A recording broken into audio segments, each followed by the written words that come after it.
The Monday Play.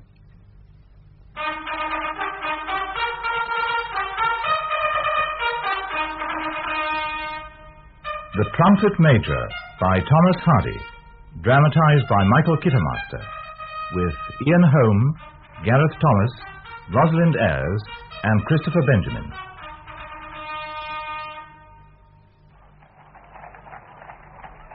The dragoons are come, Mrs. Garland. They're to encamp here, near by the mill. Yes, Anne and me have been watching from the window all day, Miller Loveday. Oh, my son John's regiment is among them. The dragoons look nicer than the foot, or the German cavalry either. Well, they're certainly a handsome body of men. Oh, that they be, that they be. We can rely upon them to defend us against Boney. Faith, I didn't know they were coming. Thought maybe in the paper all the time. But old Squire Derriman keeps it so long that we'd never know things till they've been everybody's mouth. Well, he too must be interested in the war, having a nephew in the yeomanry. Oh, they be not regulars. Not like the dragoons. John has not been home these 5 years. What rank does he hold? He's Trumpet Major, Miss Anne, and a good musician. Oh, I doubt if Anne can remember him. His brother Bob, I remember. You'd remember him. He be the younger by 4 years or more. Is he still at sea? Aye, Widow Garland. He's first mate aboard the Poet. But when he's signed off, it is hoped he'll settle down here and help with the mill. Now, what I've come particularly to ask you ladies is this. I'm planning a party for John now that he's home, and I'd like you to join us. Oh, if so be possible, we'll be there.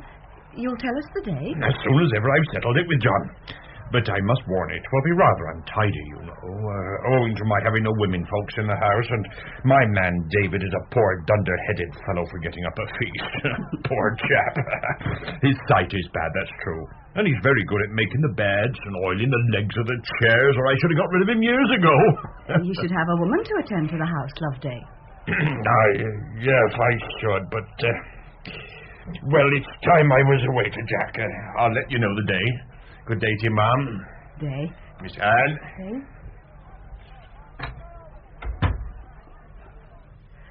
Do you think we ought to go, Mother? Why not? He'll only have men there except ourselves, won't he? And shall we be right to go alone among them? Well, he is our landlord. We live on his premises here at the mill. It would seem churlish to refuse. Well, think of all he does for us. And if the French were to land, as everyone says they will, we'd have to depend upon him for a wagon and horses. He's our only friend. Yes, so he is. You had better go, Mother, and I'll stay at home. They'll all be men, and I don't like going. Well, if you don't want to go, I don't. Well, perhaps as you're growing up, it would be better to stay at home this time. Your father was... well, a painter is a professional man, certainly, and... perhaps we should keep ourselves apart. Why do you sigh, Mother? Well, you're so prim and stiff about everything. Just because a few soldiers made you blush today, you refuse to set foot in our neighbour's house to welcome home his son. Very well, we'll go. No, I'm not sure now that we ought. Well, I did not promise, and there will be no trouble in keeping away.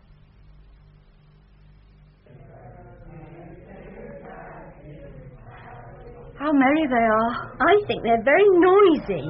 It is indeed a very lively party. I believe you wishing you'd gone. It would have been cheerful had we joined in. Oh, Mother, you're quite a girl. Go and join them if you wish. It is too late. We should have taken advantage of the invitation when it was made. Lonely people must accept what company they can get. Or do without it altogether. Well, that's not natural, and besides, I don't... Oh, see who that is, Anne? Now, begging your pardon, ladies, I can't have this. 'Tis unnatural that you two ladies should be biding here, and we under the same roof making merry without ye. Your husband, rest his soul, he would have been in with us long ago if he'd been in your place. I can take no nay from you, upon the honour. No, you and Maisie Anne must come in, if it be only for half an hour. Oh, Anne, what do you say? Will you wait 1 minute, Mother, while I go and change my dress? Run along, my dear, and look your best. I think perhaps this dress will look well enough. It's not often that I wear it when just sitting at home. Indeed, and it does look well, ma'am. You'll honour our humble party. I'm afraid there'll be villagers there, as well as the military. But they're learning to be brave defenders of their home and country, ma'am, as fast as they can master the drill. And they've worked for me off and on these many a year, so I thought you'd excuse it. Oh, certainly, Miller Loveday. And their wives be there as well, ma'am. I thought you and Maidy Ann would be glad to see other women folk there. Oh, that's most thoughtful of you, Miller. Here's John come to help fetch you. Shall I ask him in till Miss Ann be ready? Yes, of course. Come in, John. Come on. This is John. John, now can you mind Mrs. Martha Garland? Oh, very well indeed. I remember you too, John. How is your little girl, Mum? Well, but no longer a little girl. What? Oh, she's grown up now, as you can see for yourself. Here's my little girl. Why, Miss Garland, I'd not thought of it. I'd expect. Welcome home, Trumpet Major. We're all glad to see you here. Miss Garland, may I have the pleasure of escorting you to the party? Will you take my arm? Thank you, Trumpet Major. I should be very happy. And I will take yours, Miller Loveday. I warned your mother how it would be, Miss Ann. I'm afraid there'll be all sorts here tonight, not all of them soldiers. Well, I see Corporal Tullidge is here. And Sergeant Burns. They both served in the army once, did they not? Oh, yes, they served well and long in the foot. Even now they have a hard time of it up at the beacon in wet weather. So after giving them a meal in the kitchen, I just asked them in to hear the singing. Won't you come and talk to my brother soldiers, Miss Ann? They'd be glad to meet you. Oh, but there are so many of them. Would you excuse me, first of all, I said good evening to Corporal Tullidge. Of course. Good evening to you, Corporal Tullidge. Miss Ann. I met you in the lane yesterday, but you didn't notice me. Well, 'tis the young bucks that get all the notice nowadays, and old folks is quite forgot. I can mind well enough how young Bob Loveday used to lie in wait for you. I shouldn't have thought of that. That was a long time ago. Yeah, my hat, well, I keep that on because my head was injured at Valenciennes. He doesn't hear you too well, miss. He thinks you were talking of his hat. I didn't mean your hat, Mr. Tullidge. He's got a silver plate let into his head. Haven't you, Corporal? A silver plate. I have heard, miss, that the way they mortised his skull was a beautiful piece of workmanship. Perhaps the young woman would like to see the plate. Oh, 'tis a curious sight, Mrs. Ann. You don't see such a wound nowadays. No, thank you, Cripplestraw. Well, if the young woman don't want to see your head, maybe she'd like to hear your arm. Hey? Was your arm hurt, too? Oh, knocked to a pommy at the same time as my head. Rattle your arm, Corporal, and show her. Very shocking. Oh, it don't hurt him, bless you. Do it, Corporal. Oh, no, not a bit. Oh, there's no life in they bones at all. They be as loose as a bag of ninepins. Oh. You can feel them quite plain, Mrs. Ann, if you'd like to. You'll undo your sleeves in a minute to oblige the lady, won't you, Corporal? No, please not. Oh, come now, Corporal Tullidge, that's enough. You frighten the young lady. Well, come on then, Corporal, rattle for me over here. I do not care for all this talk of war, Trumpet Major. Was Bonaparte really like this summer, do you think? Oh, well. What do you say, Tremlett? He'll come, Miss Garland. They say he will cross in these flat-bottomed boats they have built for the purpose any day now when the weather's right for him. Well, if they do come, we should be ready for them. Won't we, Jonesy? However soon we decide to come. Oh, it'll be a long time before Boney will dare to take on a stick. Yeah. When the lawyers strive to heal a breach, and parsons practice that they preach, then Boney, he'll come pouncing down and march his men on London town. Everybody, rock and roll, rock and roll, When a rich men find their wealth a curse and fill there with the poor man's purse. Then a bony he'll come pouncing down and march his men on London town.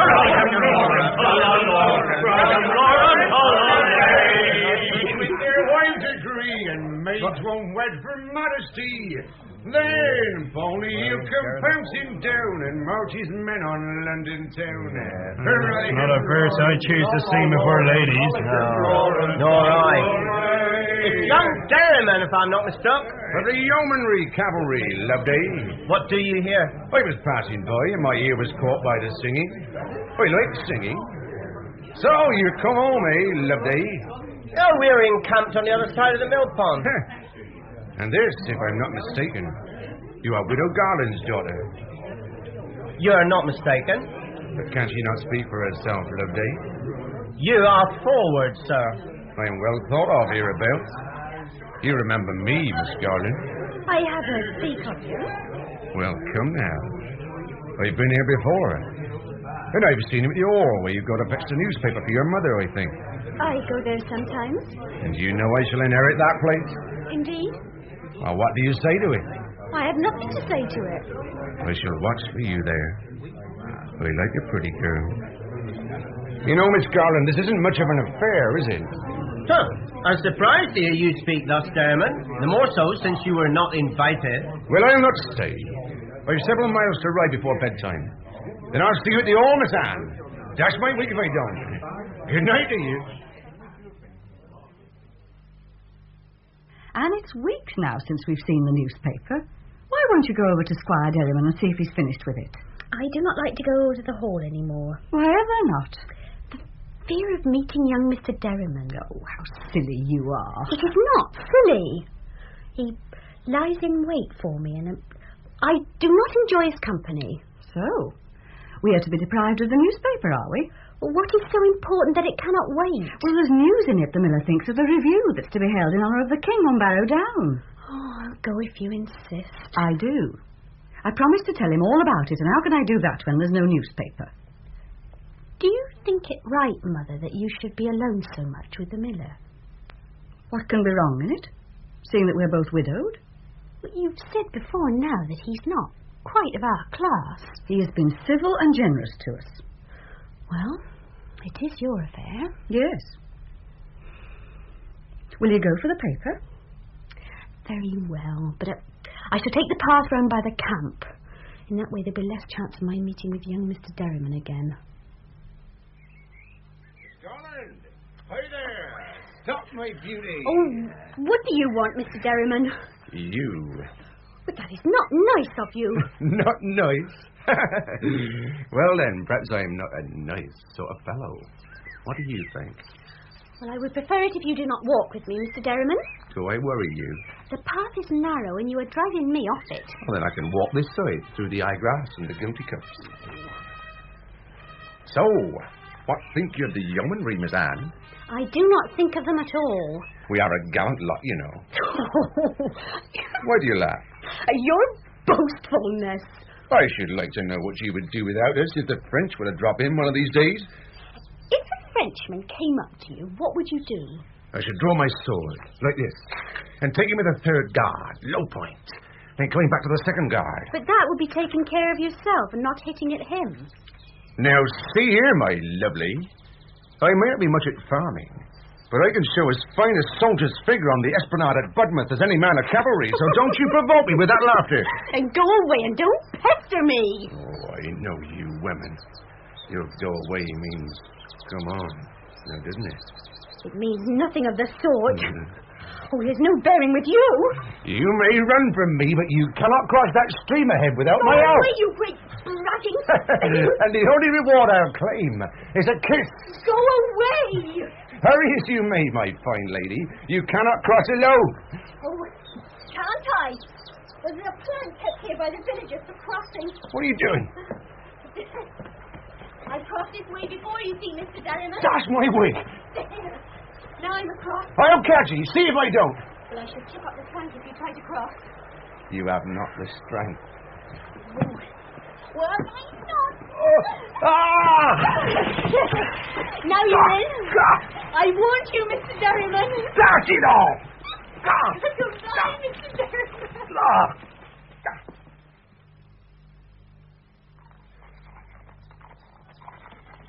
Miss Garland.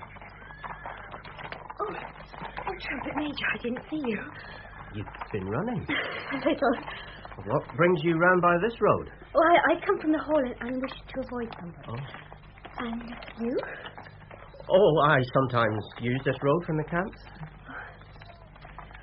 Are those your trumpeters we hear blowing so early in the morning? I hope they do not disturb you. Oh, not at all. They play very prettily, I think. Did you teach them how to do it? Well, that is my work. It must require much skill to get them to begin and finish together so exactly at one time. It's like one throat doing it all. Oh, it comes with practice. How came you to be a trumpeter, Mr. Loveday? When I was a little boy, my father set me to keep the birds off a barley field. He gave me an old horn to frighten them with. I learned to blow it. And after that, he bought me a clarinet. And when I could play that, I learned to play the serpent. So, when I enlisted, I was picked for training as a trumpeter. Will you forever be a soldier?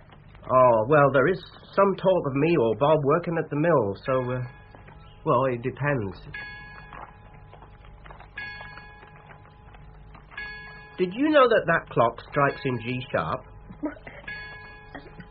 You can tell the key? I used to notice the note when I was a boy. I fear you don't think much of the rank of Trumpet Major, Miss Anne. Oh, I am sure it's very respectable. Oh, I'm glad you should say so, for it is given out by the King's command that Trumpet Majors are to be considered respectable. And, of course, someday I shall be in rather a better position than I am at present. In short, Mr. Sam, may I pay court to you in the hope that you may make me the happiest of men? I do not mean yet, but when peace is proclaimed and all is smooth and easy again. I can't put it any better. There's more to be explained. Oh, it's most awkward. My mother would object. Oh, no. No, she leaves it up to you. Have you spoken to her? Well, I thought it would not be honourable to act otherwise, and she did not object. Well, my mother is so entirely ignorant of a soldier's life. Well, I cannot listen to you any more readily for what she may say. So, do not let us say any more about this now. Mother, why did you not tell me you'd spoken with John Loveday regarding me? Oh, I forgot having done so. Oh, I do not understand you. Only the other day you were singing the praises of Mr. Derriman on account of his being a gentleman and inheriting at the Hall, but now you seem to wish to encourage Mr. Loveday. You are nothing but a weathercock. Well, things are different now. How? Miller Loveday has asked me to marry him. If I were to accept, then I reasoned it out that the family could be doubly united. Will you accept? Well, I am considering it. Well... Anyway, he's invited us to accompany him to the review on Barrow Down. Now, shall you come? I do not think so. All Wessex will be there. I may come. I may not. I do not know.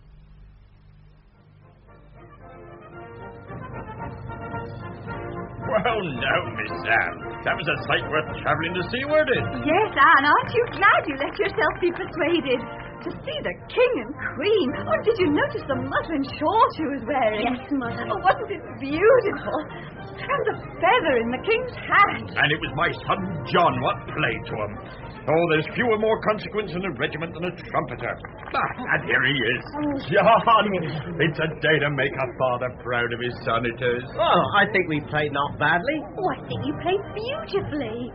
And you look so fine in your uniform. Did you really take the trouble to find me?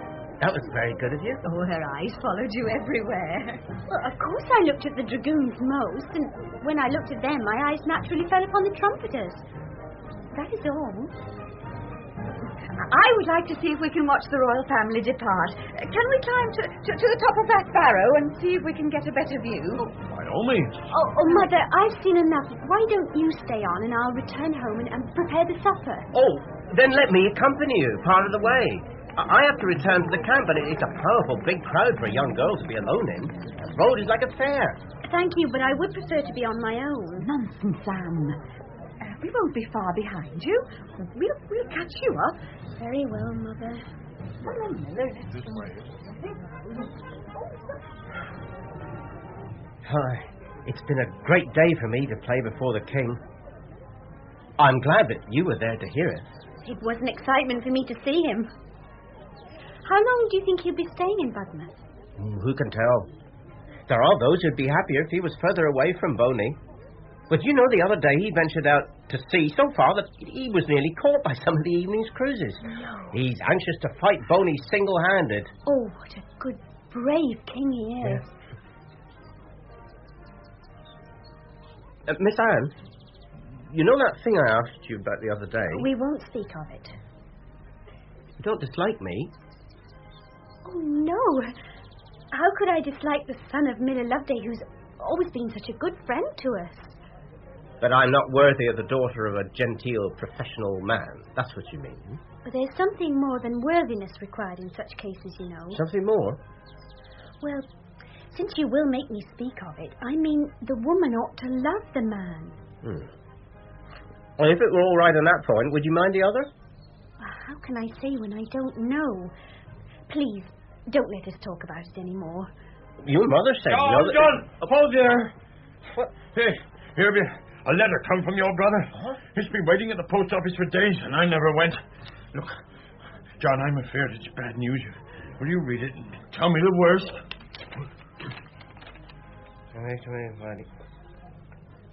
It's not bad news, Father. He's coming home to be married. Oh, my Lord. To be married? Yeah. And as far as I can understand, he'll be here by Saturday. Indeed. And who is he going to marry? That I don't know. The woman's a stranger. Come, give me the letter. Do you hear the news, Widow Garland? What? Bob is to be wed. Oh, that's good news. Who is the young lady? Oh, her name be Matilda Johnson, and he met her in Southampton. She's going to come. She's coming here so that she can be a guest in the house before the actual ceremony. And he'll be home before the end of the week. Well, he could be there by now. The letter's dated over a fortnight ago. Now, whatever should they think if they'd have come home and there's only David there to make them welcome? Will you come with me, Mrs. Garland, and you, Miss Anne? It'd be hard for us men to know how to greet a young lady. Oh, of course. We'll come and do anything we can to make the place ready for her. Won't we, Anne? Of course we will. Oh, come along, then. We must make haste. If we'd had known he'd be coming, Bob, we'd never gone up to Barrow Down. Did you not receive my letter? Why, it came but today. I'm sorry, Miss Johnson, we was not here to greet you. Oh. Not to be here to greet my son's bride. Oh, pray, think no more of it, Mr. Loveday. Can I give you some more tea, Miss Johnson? Thank you. Oh, what a lovely place you have here, Mr. Loveday. And also very countrified. Well, after tea, I'll show you all around. Matilda's tired from a long journey, Father, and will wish to rest. Oh. You are from Southampton, Miss Johnson? I have resided there of late. But you do not come from there. My aunt resides there. She's widowed and was left a great deal of money by her husband, and I lived with her for some while, my parents being dead. Oh, I understood you were in lodgings there. Well, my aunt had suddenly to leave, and I moved there temporarily. Oh. Matilda has relatives in Casterbridge. Oh, really? What is their name? If you would excuse me, I am somewhat tired after my long journey. I should like to rest. Oh, I will show Miss Johnson the room. Oh, thank you. Is this all you have with you? My things are to follow later. I have not room to bring my many dresses. Well, as soon as ever you're rested, Miss Johnson, we've prepared a little celebration for you both. My son, John, the Trumpet Major, has promised to come across from the camp. Oh, I look forward to meeting him. If you follow me, it's this way, Miss Johnson. Oh, thank you. Well, Father, She's an excellent body, don't you think? She'll make a first-rate wife. I hope so, my boy. Oh, come now, admit it. She's a real charmer. A miracle of gentle breeding. Oh. How long have you known her, Captain Bob? But 'tis less than a month. But I could see in the twinkling of an eye that she was the girl for me. Well, I know a woman well enough when I see her, having been so much about the world. Begging your pardon, Miss Anne. Of all the girls I met, she is the genteelest. So I chose her. How many did you choose her out from? Well, she was the only one I happened to know in Southampton, that's true. But it would have been all the same if I'd known 100. I see. Poor soul, she seems worn out. Mother, it's time we return to our side of the house. Oh, very well, dear. Oh, one moment. I bought a present for you. Oh? Well, you see, I have these 2 shawls here, and one of them I'm going to give to Miss Johnson. But the other one I've got no use for at all, so will you take it, Miss Anne? Thank you, but I really don't want it and couldn't take it. Oh, but do have it. It's so pretty and will suit you. And there's another reason why you ought to have it. It never came into my head till this moment that I used to be your beau in a humble sort of way. Faith, so I did. And we used to meet at places sometimes, didn't we? That is, when you were not too proud.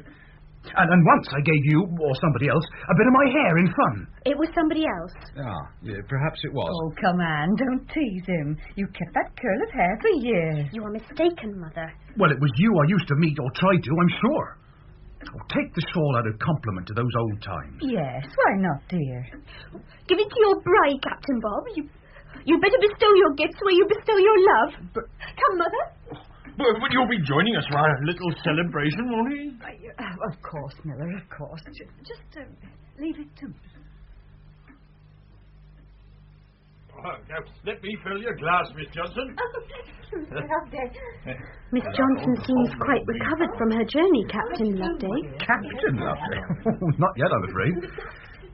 You once used to call me Bob, Miss Anne. Do you think she will settle to the life of a miller's wife at Overcombe? She'll adapt to it quick enough. Ah, here's Jack. Oh, Jack. We've been waiting here to drink a toast, Jack. I'm sorry, I was delayed at the camp after the review. Why, good to see you. Well. Oh, Tilly, my dear, this is my brother John, Trumpet Major. And very smart with it, is he not, in that uniform? What is it, my dear? I'm unwell. I'm quite overwhelmed by the heat. Oh, my dear, what's the matter? I will take her to her. I'll carry her. George? Oh, dear. Oh, dear.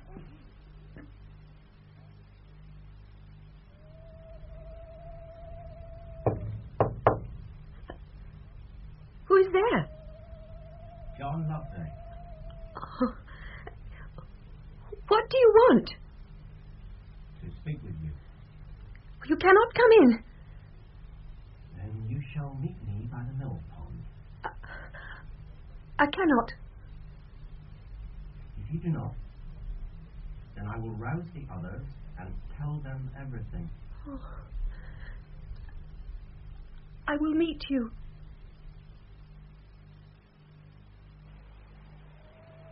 Miss Johnson? What do you want? Do you not know? You recognize me, did you not? For Bob's brother? We have met before. Where? I think you know. I do not recall. Then let me remind you of the particulars.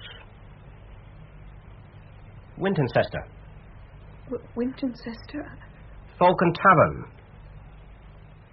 Captain Bowboy, Captain Jolly of the Dragoons. Very well. Yes. I do remember. Oh. So you deceived him? No. Making yourself out to be a lady of means. The rich aunts in Southampton and relatives at Casterbridge. But when Bob wrote, I did not associate the name. Oh, you'll not tell him. My brother's an easy-going sort of fellow, and sometimes he's simple also. I'll not have him deceived in this way. I did not deliberately deceive him. You did not tell him about yourself. Oh, you are cruel. Now listen. I'm not a vindictive sort of chap, and this is what I've decided. There's an address in Budmouth that I know of. Oh, no. Now you pack what few necessities you need, and I'll have horses ready in an hour and accompany you there. Yes. Sooner done the better. It is gone midnight. The moon is up. It's a warm night. It'll be an easy enough ride.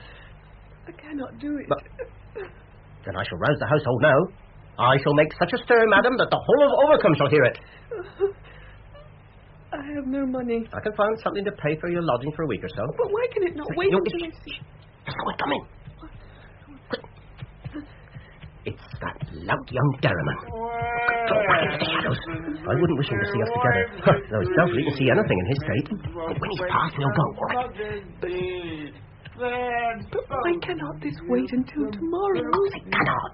Oh, I beg you. Wasting time. Do you agree or not? Very well. I agree.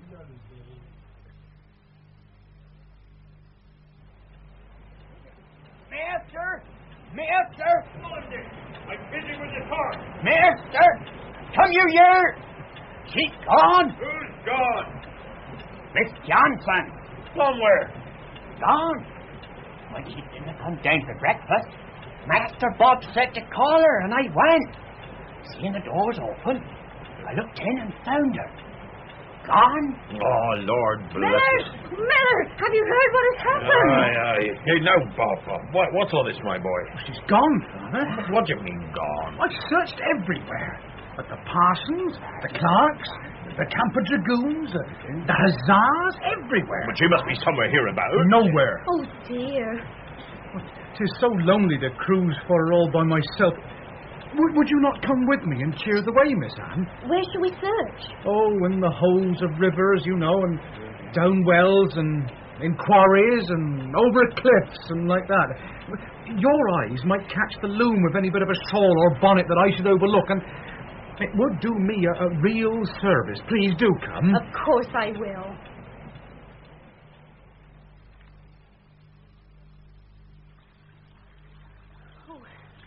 I'm worn out. I must sit down. Well, sit here. Let me help you.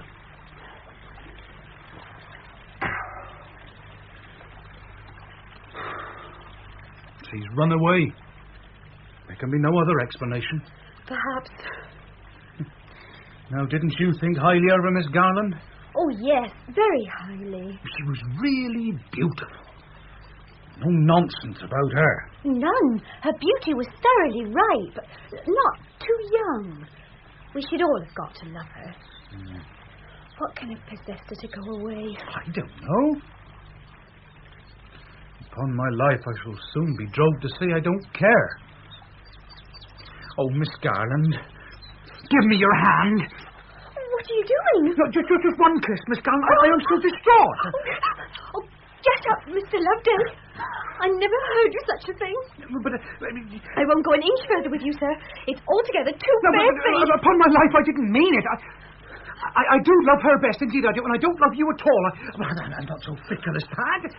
I merely, just for the moment, admired you as a sweet little craft. And that's how I came to kiss your hand. It's too bad of you. But you know, Miss Garland, 'tis like this. When you come ashore after having been shut up in a ship for 18 months, women folks seem so new and nice that you can't help liking them, one and all, in a body. And so your heart is apt to get scattered. to yaw a bit, as we call it. But of course, I think of poor Matilda most, and shall always stick to her. I'm glad to hear that. Very glad. But I won't look for her anymore. Oh, but... No, I don't care to look for her. And my head aches. I'm going home. So am I. No, you should go on looking for her if you love her. Good morning, sir.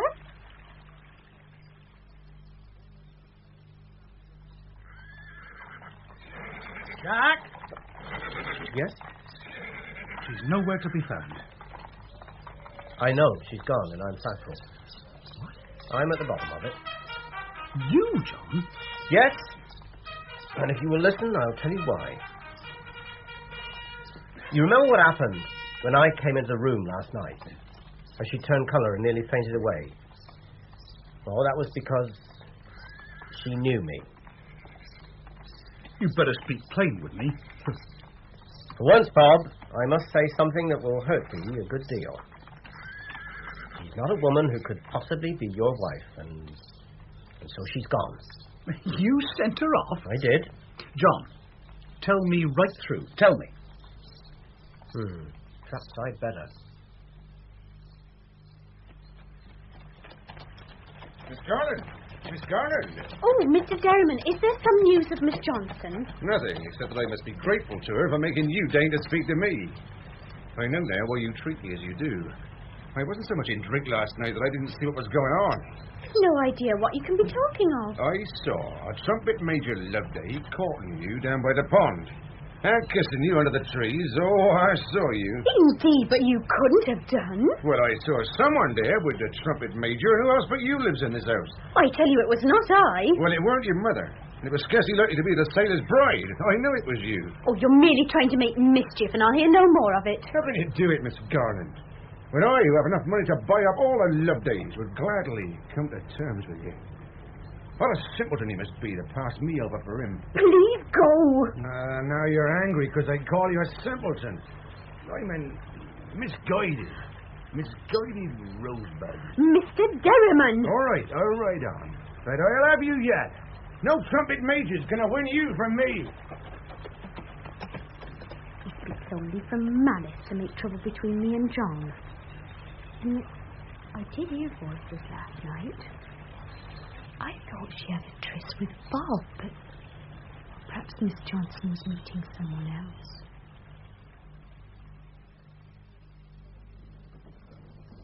John's convinced me, Father. She's left. Gone. That's all there is to it. She's made great fools of us. I thought you'd have had more sense, Bob. And don't say anything against her. It was a sorry haul, and there's an end to it. Well, my boy, I've hit upon a plan. For what? To get us out of this awkward corner. I don't follow your drift, Father.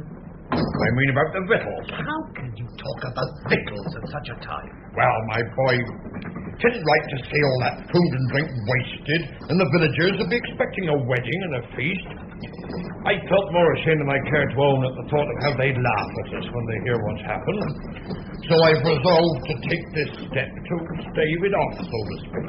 What step is that? Well, to cut a long story short, I talked it over with Mrs. Garland, and she pitied me so much for having had the house cleaned in vain and laid in provisions to waste that it's put her into the humour to agree. I'm no clearer as to your meaning. To marry me. So we mean to do it right off at once, before the pies and cakes get mouldy. So that's it. We don't want to hurt your feelings, but he wouldn't want the victuals to get blue binning now, would he? No, Father, I wouldn't want that.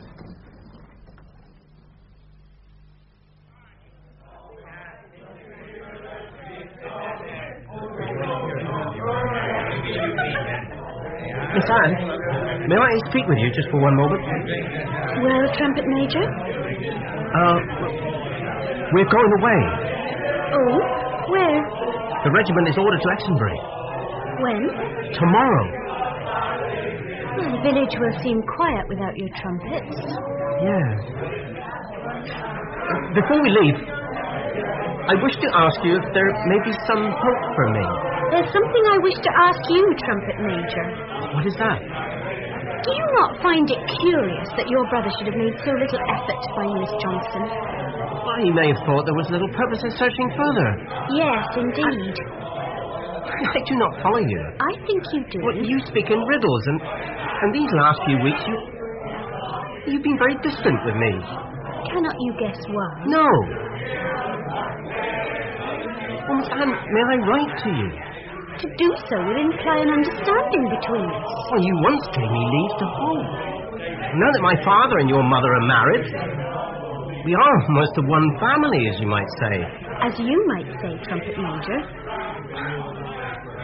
Shall you come to see us all? Perhaps.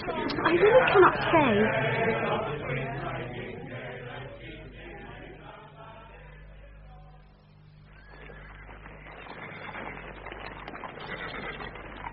Oh, it is sad to see them leave. John says they may return next year. Anne, you did not say goodbye to John. The opportunity did not present itself, Mother. Oh, I see, dear. So you're leaving? Now there's a chance for me. There is no chance for you, Mr. Derriman. Why not, pray? Because there's another left. Who? Please go, Mr. Derriman. Mother, wait for me. Here, Cripple Straw. Mister? Come here. Yes, mister. Have you seen anybody hanging about at the mill? Well, there's only the miller's son. He's gone. I mean his son, the sailor. His son, the sailor. Damn, his son, the sailor.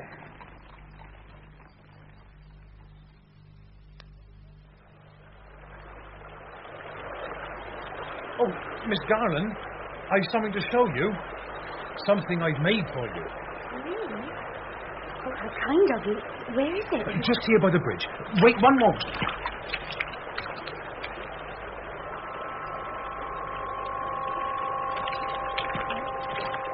There, Miss Garland. I made it on purpose for you. Wonderful. How came you to think of such a thing?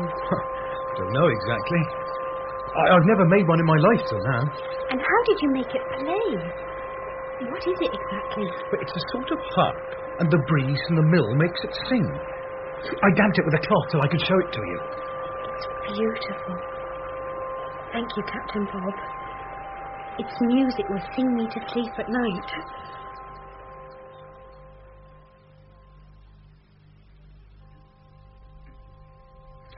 Good morning, Miss Garland. Did you sleep well? Oh, I heard the noise of the harp, but its sound was almost too touching and affected me painfully. You are poetical, Captain Bob, but it's too sad. Oh, then I'll take it away. It certainly is too sad. I thought so myself. Then how came you to think of making such a thing? Well, to tell the truth, Miss Anne, I didn't think of it.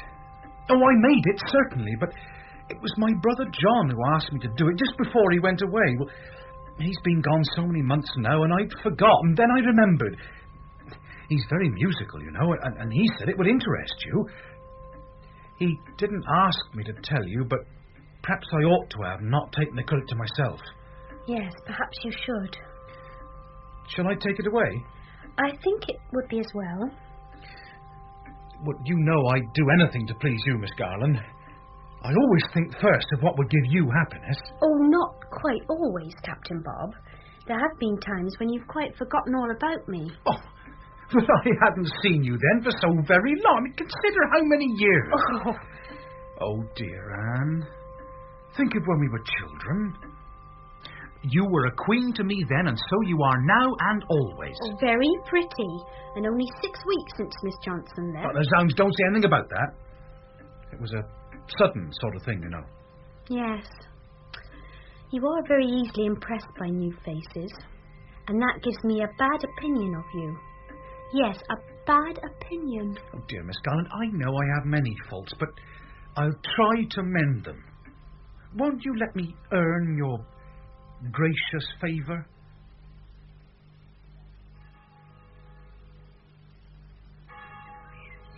May I walk with you to church, Miss Anne?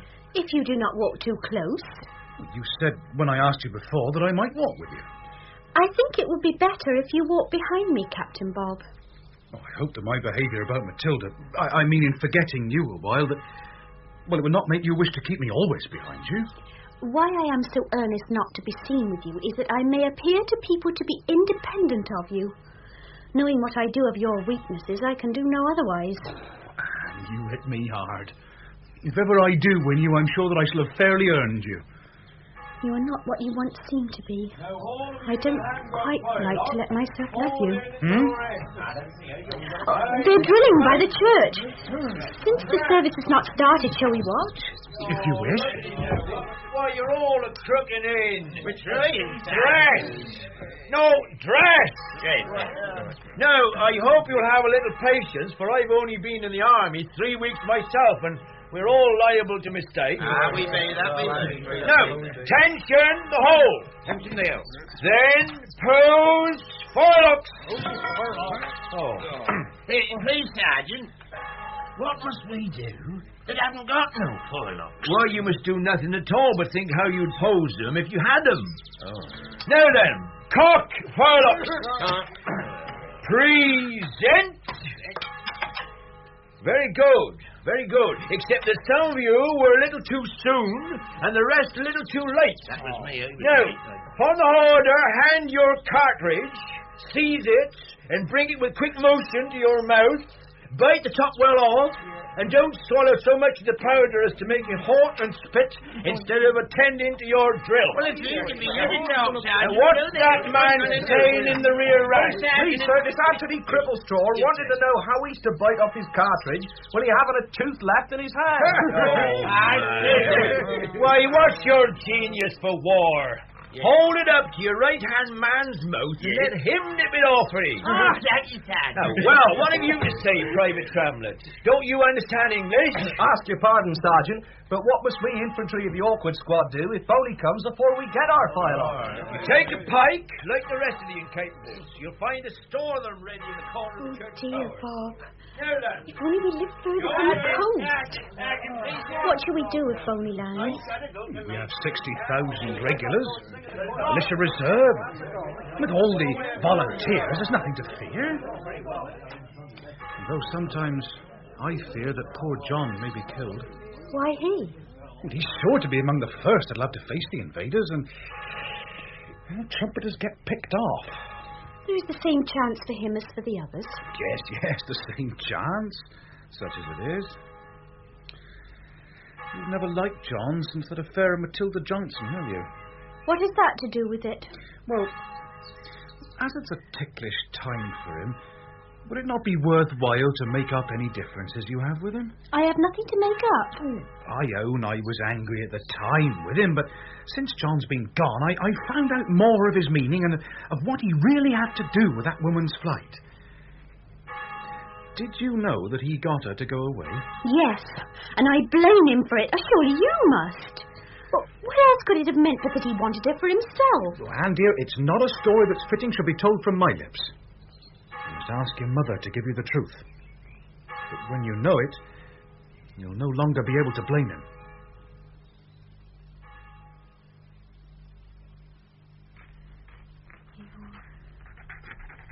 Anne. Now that I have learned the truth of the matter, I find all justice, all rectitude on your side, John, and all impertinence, all inconsiderateness on mine. I am so much convinced of your honour in the whole transaction that I shall for the future mistrust myself in everything and take an hour's time for consideration before I say that I differ from you. If I have lost your friendship, I have only myself to thank for it. But I sincerely hope that you can forgive.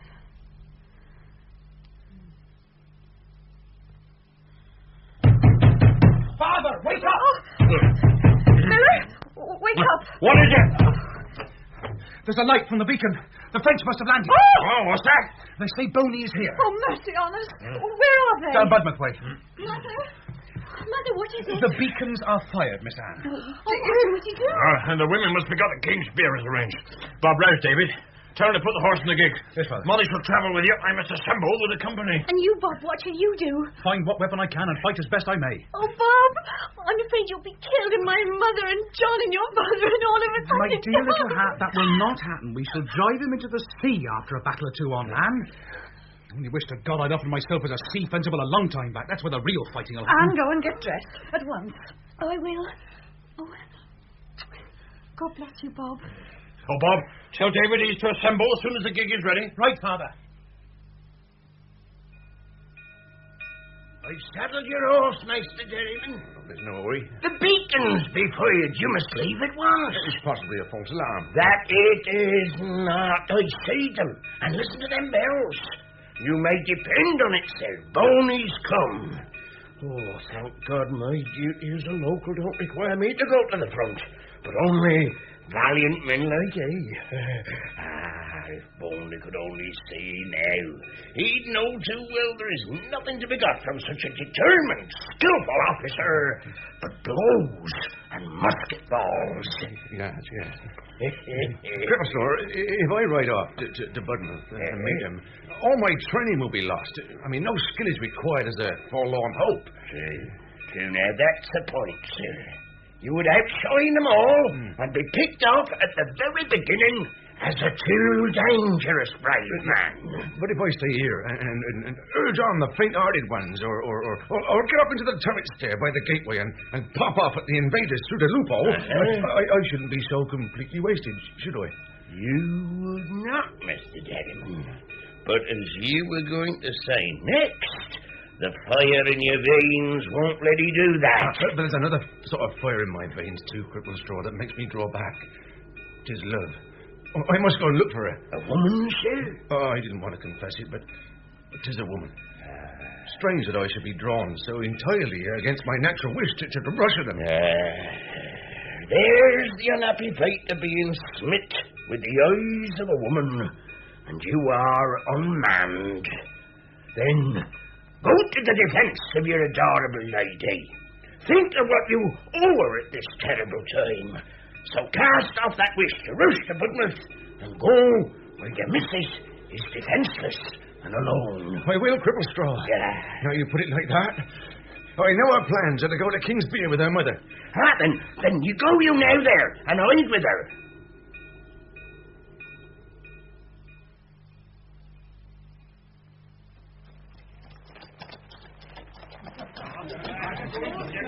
Halt there, my good man! Good evening. Which troop are you? The elected men. Where have the French landed? The French? It is the false report. Good night. Dash my wig. So that's how it is. Now for my little Anne. Hello. Hey, Noakes! Stubbs! Comrades! Oh, is it? Oh, it's you, Festy. Where you been? I've been waiting for you. Well, what's the news? Have you not heard? Boney is here with his tens of thousands. What? And we had a right to meet him, sword in hand. We not heard? Oh, Noakes. Fie. You begin to look pale, man. Hey, perhaps you look pale if you had a wife and family depending on you. I'll take 3 frog-eating Frenchmen, single-handed. They have as good swords as you'll soon find. If they were 3 times armed, I'd attempt him 3 to 1.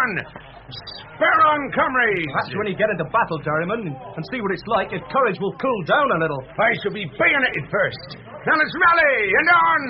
I'll take this way, and follow! In a mighty hurry. But that ain't the road to Budmouth he took, be it? No, it ain't.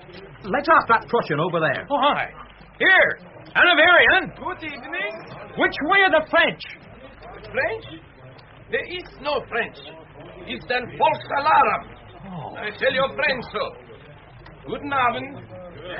So, that Festus is a liar and a cheat. Come, let's find him, the hero. Aye, we'll beat him black and blue with the flat of our blades if ever we catch up with him.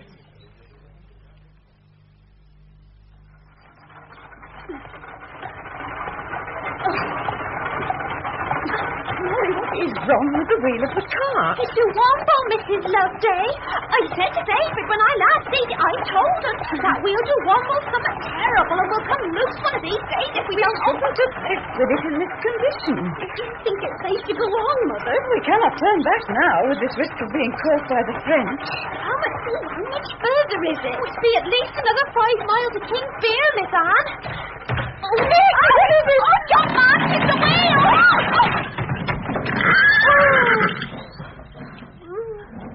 Mrs. Loveday? You all right? Yes. Anne? Are you hurt? Molly, help me with her. She's stunned. Oh, dear. What shall we do, Mom? Oh, she's recovering. Oh, what happened? You were thrown. Must have fainted with the shock. I'm bruised all over. There's the shepherd's cottage there, Mom. We could carry her there. Oh, come on, then. Let us do so.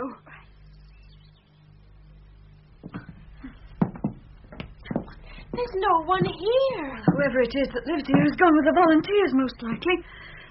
Oh, lie her down there. I'm better now, Mother. You must be still. Well, what are we to do now? Well, I shall go for help. Where? To Kingsbere with the horse. You cannot go on alone. Oh, no. How else are we to get help? But then Molly must go with you. Aye. Then will you bolt the door when we're gone? Yes, Mother. Now, it may be some hours before we find help. But I'll rest upstairs. Very well.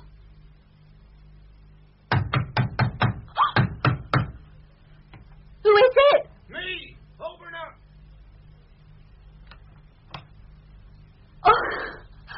Oh, Mr. Derriman.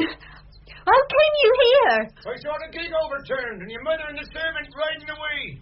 Then why did you not offer to help them? I guessed you might be within. I do not understand you. Will you not come down and let me in? No. Do you not trust me? No, Mr. Derriman. The French have landed, you know. There's no use lurking inside there. You can open that door. I am not. That's my way. How can I speak with you like this? With you at the window and me outside? I'm going to ask you a question. Then ask it from where you are. It is about a serious matter. What matter? Whether you will accept my hand. Or do you wish me to throw myself at your feet? Come, madam, you are playing with me. Very well. If you don't answer, I will come up there. You cannot climb up. I know where there is a ladder. Oh, you would not. I give you my word I would. You tried me beyond endurance. One kiss but once have been enough from you. Now I have 40, whether you will or no. Oh, dear. If you do not open up, I shall fetch the ladder. I do not believe there's a ladder there. You shall see if there is not. There is one below the corn rick. Indeed, I shall fetch it now. What can I do? Oh, his horse. I could escape on that.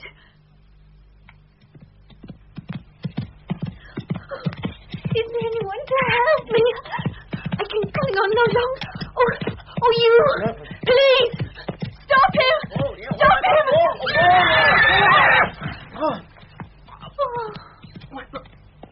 Anne! Oh, my dearest Anne. Oh, Mr. Derriman, never. What? Oh. Why, Trumpet Major, how came you here? Are you all right? Oh, I'm bruised only. Will you let me help you? There. Where are the French? What? Oh, there are no French. It's all been a rumour. The alarm was groundless. But how came you to be so providentially here? We landed at Budmouth this morning. I heard of the false alarm and was on my way to see how you'd borne the fright. But what happened? Oh, we were on our way to Kingsbere and then we had an accident and then... But I cannot tell you. Festus Derriman's at the bottom of it, isn't he? I know it was his horse. Go on, tell me, Anne. Yes, he frightened me. Well, my mother and the maid had gone for assistance and left me to rest in a cottage. I'd been shaken by the accident.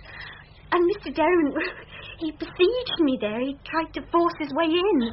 I had to escape from him, so I stole his horse. Well, I'll see you home. We're not far away. And then I'll deal with that scoundrel. Oh, please, be careful. One day he'll succeed at the hall, and it would be bad for the men if there were enmity between you. Don't fear. You won't dare say anything about it. And I came to look for you because of that dear, sweet letter you wrote. Yes, I did write you a letter. It was only because I was sorry I blamed you. I'm almost glad you did, since if you'd not, the letter would not have come. Oh, I read it 50 times a day. It is not worthy of such attention. I meant nothing by it. Oh, please, don't get into any danger on my account. I'm not likely to get into danger with a fellow such as Festus Derriman. I'll see you soon, my dear.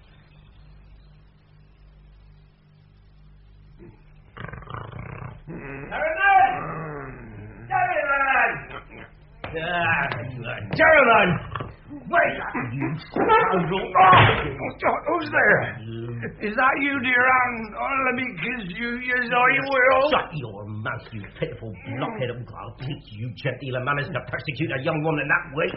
Oh! You... Damn it, you was it! That's me. I didn't want to hurt you, sir.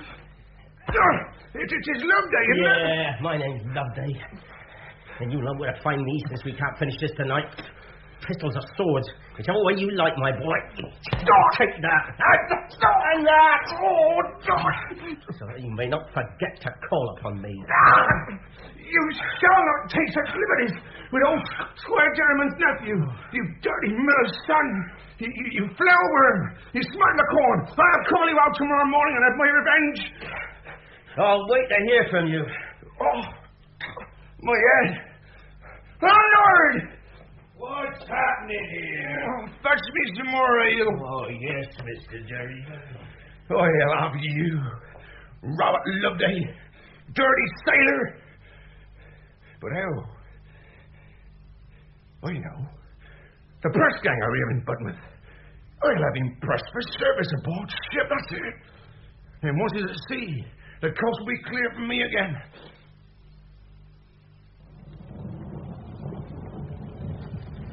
Oh, my God, what a night.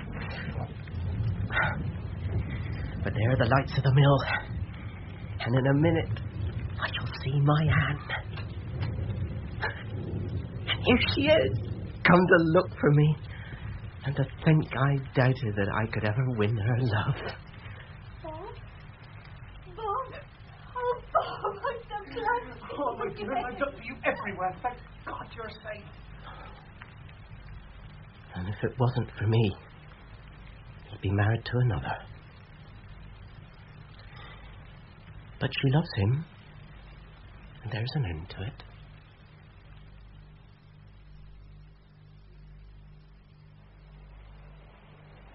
Jack? Yes, Bob. I want a word with you. Well, what is it? You're not happy, are you? In spite of all you pretend. I watched you just now reading a letter. It was in Anne's writing, wasn't it? Well, what makes you think that? I'm terribly sorry I've done wrong. Oh. In courting our little Anne. Well, you see, John, she was in the same house with me, and somehow or other I made myself her beau. But I've been thinking that perhaps you had first claim on her. And if so, Jack, I'll make way for her. I don't care for her much, you know. Well, not so very much. Anne can give her up quite well. There's nothing serious between us at all. Oh, Bob, you're mistaken. Oh, well, when first I saw her, I admired her, and I admire her now and like her. I like her so well that I should be glad to see you marry her. But I've seen you looking sad, as if you were in love. I am in love, Bob, but not with Anne. Well, then with whom? One of the actresses at the theatre in Budmouth. Now, but don't say anything of it. I don't want it known. John's behaviour has been so strange since he returned. Aye. And I know the reason for it. What? He's up to the gunnel in love. If we must try to help him on in it. He's lost his heart to one of the play actresses at Budmouth. Oh. And I think she slights him. Do you know, Anne, I half thought it was you John cared about. It was a weight off my heart when he said he didn't. Did he say he didn't? Yes, he assured me himself that the only person in the whole of his heart was this play actress. Well, how I should like to see her. Yes, so should I. I would rather it had been one of our own neighbours' girls whose birth and breeding we know of, but still, if that's his taste, I hope it will end well for him. Couldn't we get him to go to the theatre with us?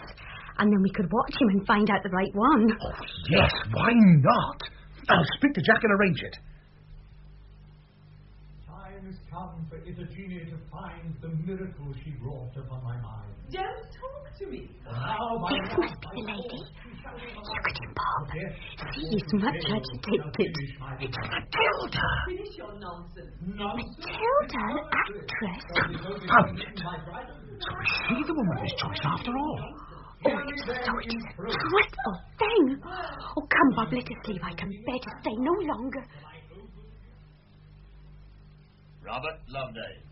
He's not here. Information. Bob, What is it? the press are come. Where? Downstairs, talking to your father. I thought they'd come. Who told them I was here? Oh, there's no time to talk about now.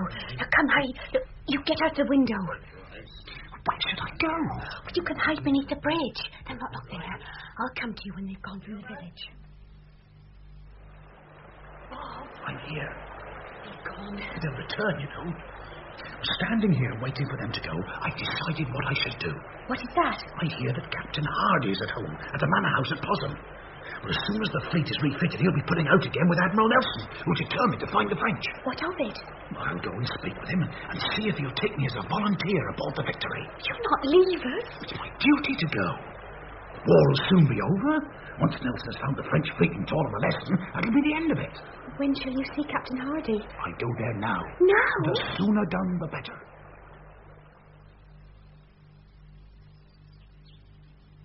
Jack, I bought you a farewell present. Oh. So, it's settled then? It is. The Victory sails tomorrow.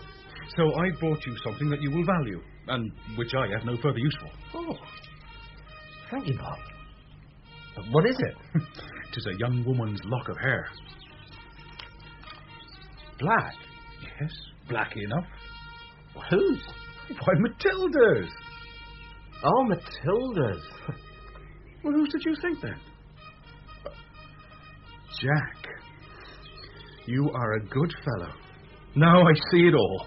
Oh, no, that's nothing. You've been pretending that you care for this woman, that I mightn't blame myself for heaving you out from the other, which is what I've done without knowing it. What does it matter? But it does matter.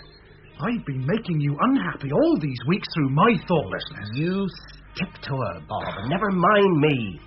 She belongs to you. She loves you. I have no claim upon her, and she thinks nothing about me. Well, she'll list to thee when I'm away, and... Well, then mind you take her. You've more right to her than I. You chose her when my mind was elsewhere, and you best deserve her. For I've never known you forget one woman while I forgot a dozen. Take her then if she'll come, and God bless both of ye. He left without saying goodbye, Mr. Loveday. He was always us. You were never one for farewells and such like, were Bob. Which way will the Victory pass? By Portland. I should much like to see her. Oh, if she sails tomorrow, you'd see her go by you from Portland Bill, where you're to take the carrier early to Budmouth. She'll pass within a few miles of there, sailing for Plymouth with the frigate Euryalus, then on to Spain. Then I'll take the carrier and see if she goes by.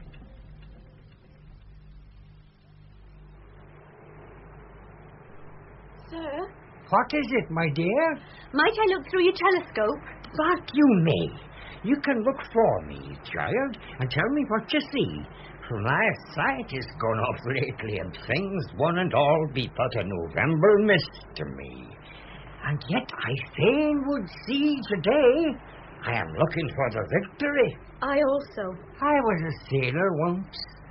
Now I have a son aboard her. He's one of 3 from these parts. Who are the others?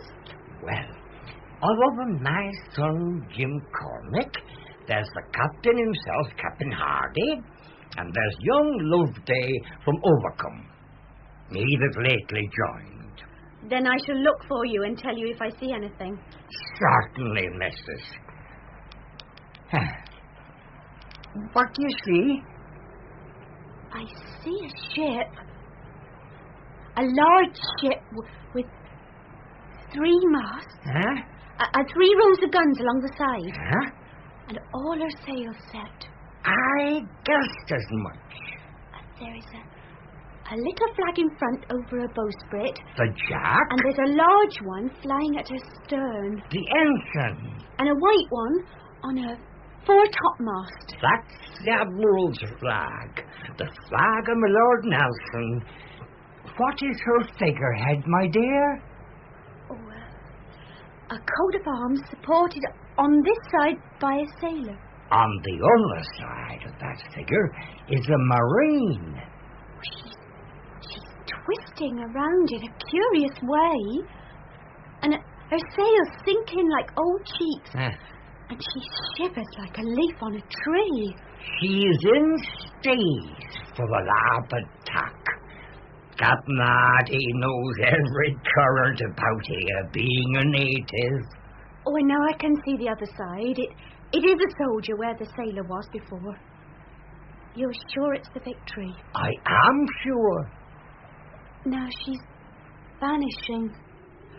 But there is light twinkling in the cabin windows at the stern. Then we see now what the enemy have seen but once. Well, 'tis a brave ship, and she carries brave men. Now the Admiral's flag disappears. Already she's dropping over the horizon. Oh, they that go down to the sea in ships and do business in great waters. These see the works of the Lord and his wonders in the deep. Trumpet Major, how came you here? I've been behind you a good while, but you never turn round. Oh, sailor, here's your telescope. Thank you. Thank you. Has she quite gone? Quite gone. No.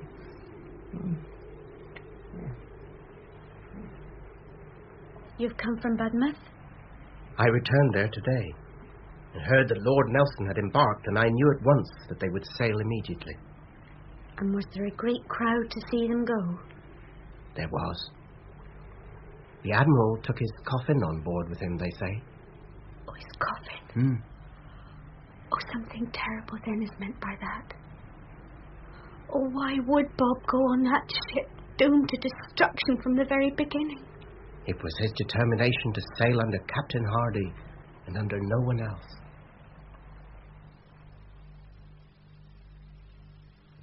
My son, by your face you bring bad tidings.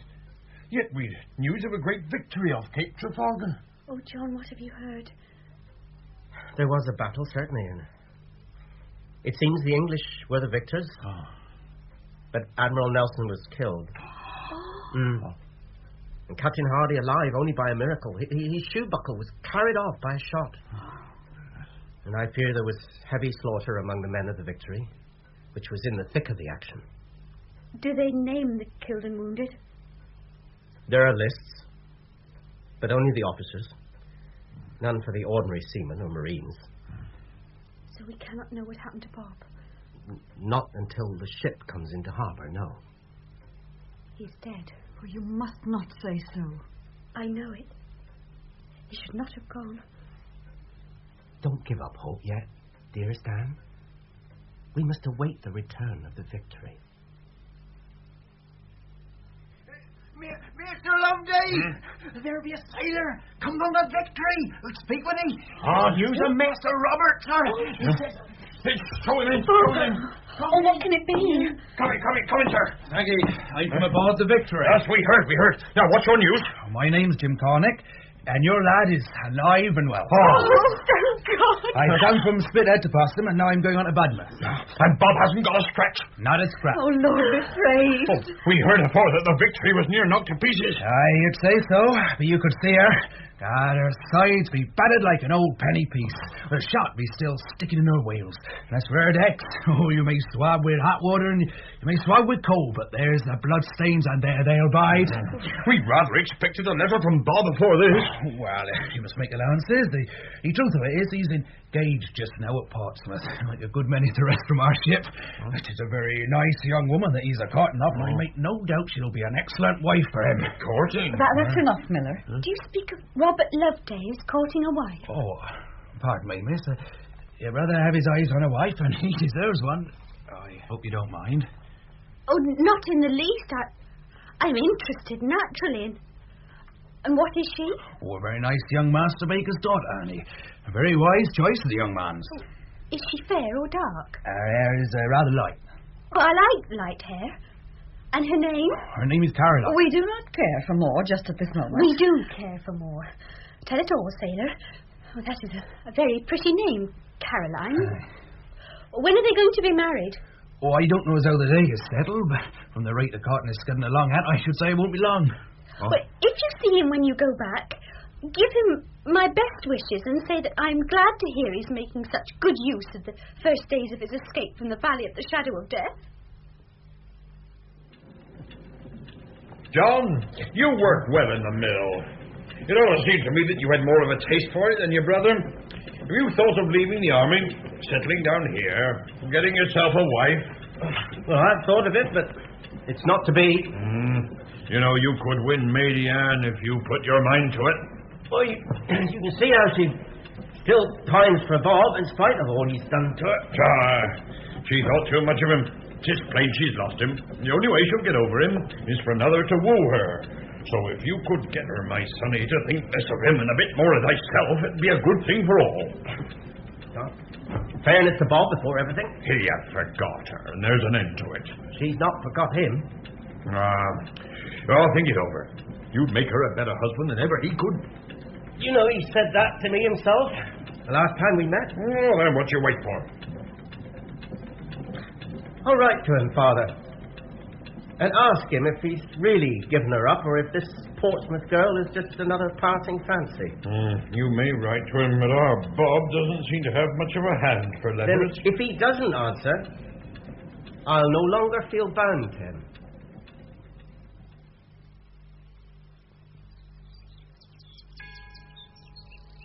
Anne, have you ever in these last weeks thought of how it used to be between us? Oh, John, you shouldn't begin that again. I'm almost another woman now. Well, that's all the more reason why I should, isn't it? I don't quite see it like that. You feel yourself quite free, don't you? Quite free. But you're not. What? Oh, you mean Miss Johnson? Oh, surely you know that was all make-up. I had an idea you were acting, but I wasn't sure. It was never anything.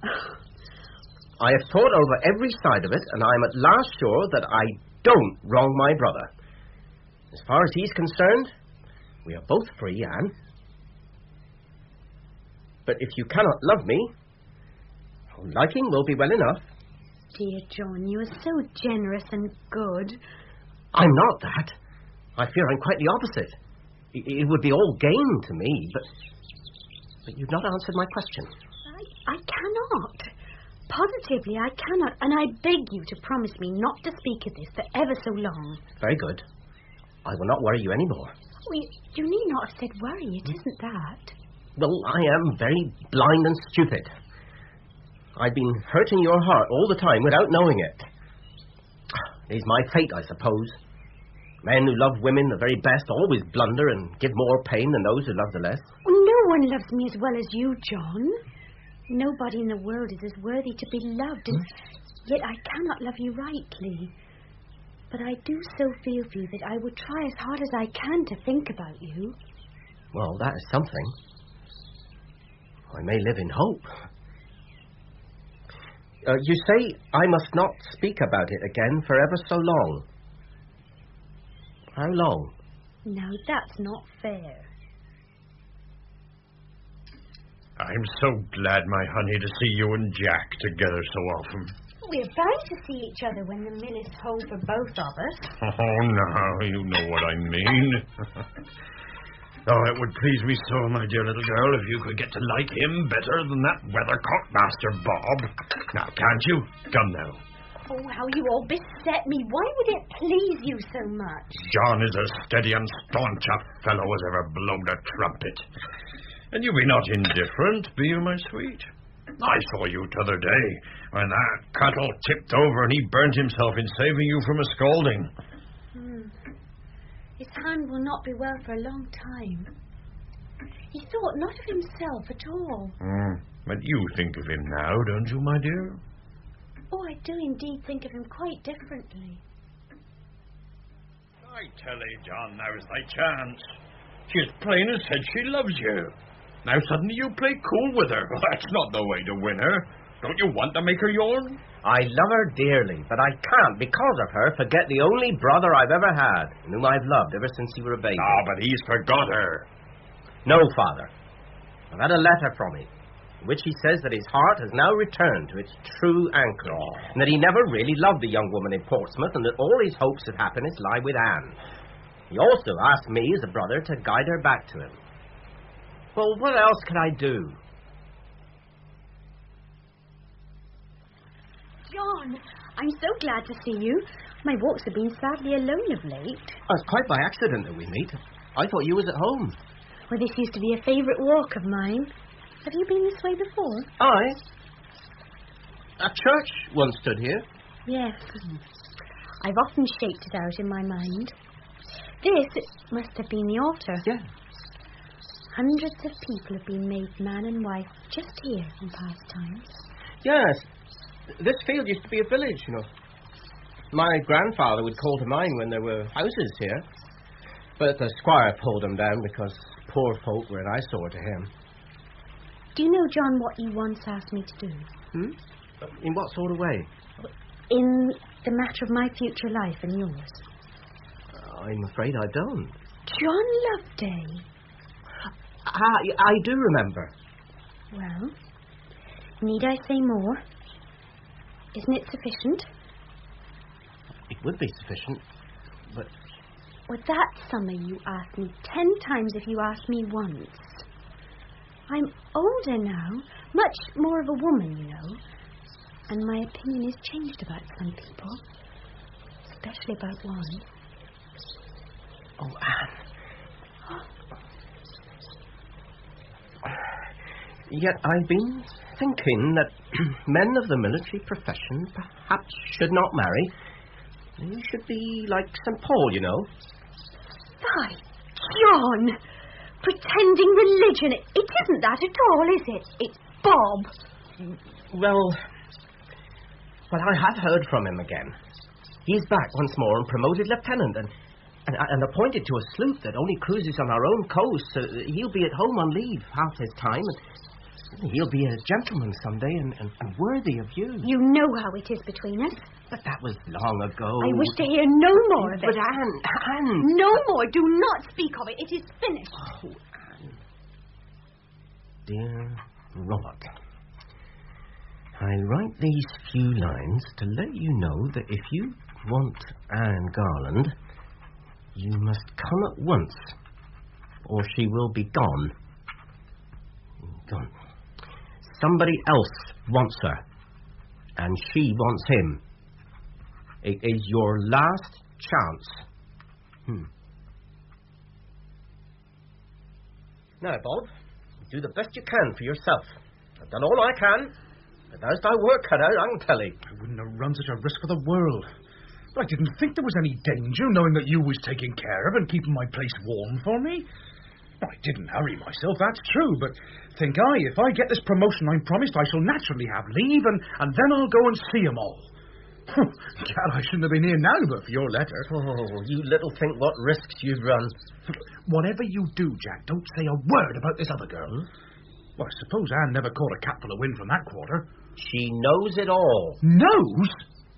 Oh, by George, then I'm ruined. That's what I meant by saying it would be a hard battle for her. I don't deserve that woman. I thought as much myself. But it depends on how thou behave in the future. John, I'll be a new man. I solemnly swear I'll never look at another woman with the thought of marrying her whilst that darling is free. It's a lucky thing that I'm slipped in on the quarterdeck. May help me with it, eh? It may help with her mother. I don't think it'll make much difference with Anne. Miss Anne, will you not let me help you? No, thank you. I can manage by myself and would prefer to. But I'm afraid the berries will stain your pretty hands. I wear gloves. Ah, if that's a plan I should never have thought. But I'm so fond of your mother's elderberry wine that I'd like to help. May I not? Oh, very well, you may help me, but you're to take the next tree. You know, this reminds me of the time when I used to be aloft, clinging to a yard not much bigger than this tree stem, in the mid-Atlantic, and thinking about you. I could see you in my fancy as plain as I see you now. Me or some other woman? No. I'll protest that I did not think of anybody but you all the time we were dropping down Channel, all the time we were off Cadiz, all the time through battles and bombardments. I seem to see you in the smoke, and thinks I, if I go to Davy's locker, what will she do? You didn't think that when you landed after Trafalgar. Well, now, that was a curious thing. You'll hardly believe it, but when a man is away from the woman he loves best in the world, I mean, he can have a sort of temporary feeling for another without disturbing the old one, which flows along under the same as ever. I can't believe it. I won't. Oh, but dear Anne, you must try to forgive me, really, you must. I love you best of anybody in the wide, wide world. Try to forgive me, come. Oh, I don't like you, Bob, I don't. I did once, but I don't know. I can't. I can't. You've been very cruel to me. I have been terribly bad, I know, but if you could only forgive me, I promise I'll never do anything to grieve you again. Do you forgive me, Anne? No. Very well, then. Now I know my doom. And whatever you hear of as happening to me, mind this, you cruel girl, that it's all your causing. Oh, Bob, what do you mean? Oh, don't go like this. You're driving me away from my home, depriving my father of both his sons. For John, as you know, is off to the peninsula to join Sir Arthur Wellesley in his campaign. And I, too, shall go to fight, but this time I shall take no heed for my life. Oh, Bob, why must you make it seem as if I have no heart? How can I bear it if I feel I'm sending you to your death? How can I forgive myself? Then why won't you forgive me, dear Anne? Can't we make it up? If you promise not to frighten me again by making such dreadful threats, when I show you how badly you serve me... I promise you. I'm yours, obedient. In anything. Well then, if you show good behaviour for 6 months and show that you really have repented, then... Then will you give me your pardon? I will.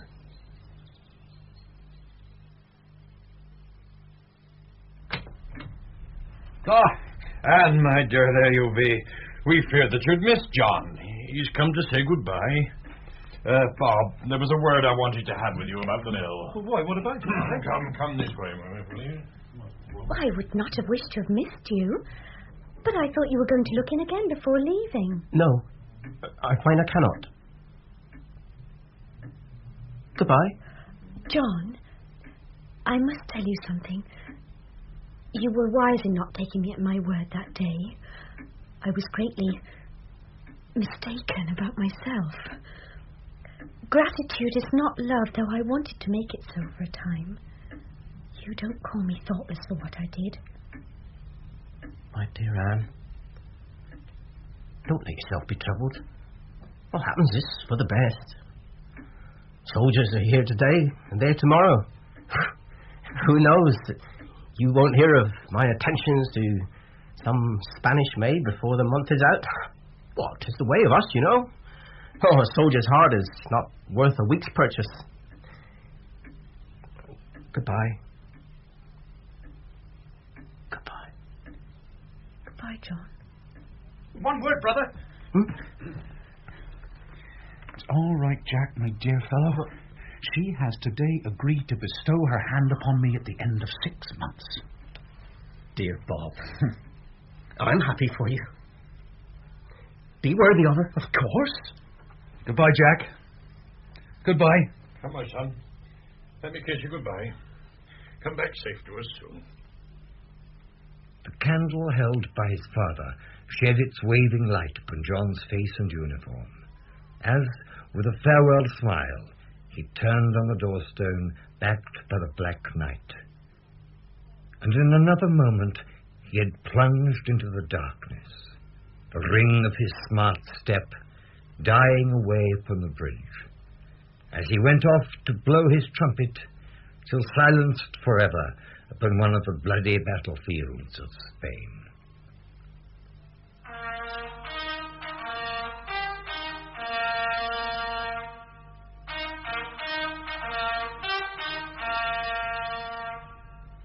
In The Trumpet Major by Thomas Hardy, dramatized by Michael Kittermaster, the part of John Loveday was played by Ian Holm, Bob by Gareth Thomas, and Anne by Rosalind Ayres. Miller Loveday, Christopher Benjamin. Mrs. Garland, Diana Bishop. Festus Derriman, Michael Atwell. Cripplestraw, Peter Woodthorpe. Matilda Johnson, Nicolette Mackenzie. The Old Sailor, Anthony Jacobs. Jim Cornick, Peter Craze. With Anne Rosenfeld, David Ashford, Douglas Blackwell, David Cann, Michael Goldie, and Michael Harper.